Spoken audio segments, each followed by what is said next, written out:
এটা হলো উল্লুকের বাচ্চা। এটা হলো হাঙর। এখানে নানা প্রজাতির অসংখ্য অসংখ্য প্রাণী রয়েছে, যা কেউ কেউ আমরা চিনি, আবার কেউ চিনিও না। এটা হলো রাজা কাঁকড়া। এটা আমার প্রথম দেখা, আমি আগে কখনো দেখিনি। এটা হলো সামুদ্রিক চিংড়ি, সামুদ্রিক মাছ। এটা হলো যে মায়া হরিণ। এরপর রয়েছে শকুনের ডিম, ওই যে উপরে আমরা যেটা দেখতে পাচ্ছি। এর উপরে রয়েছে বাঘ, যেটা আমরা সবাই চিনি, রয়্যাল বেঙ্গল টাইগার।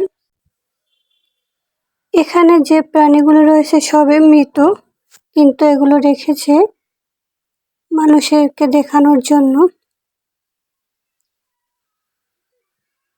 এখানে বলা যায় প্রায় সকল প্রজাতিরই রয়েছে। এটা হলো গন্ডারের চামড়া। গন্ডারের চামড়াটা অনেক মোটা। আমরা কম বেশি সবাই গন্ডার চিনি। এগুলো হলো সাপ, নানা প্রজাতির সাপ রয়েছে। এগুলো সবই সাপ। ওটা হচ্ছে জলহস্তির চামড়া। জলহস্তির চামড়াটা বেশ মোটা। ধন্যবাদ সবাইকে।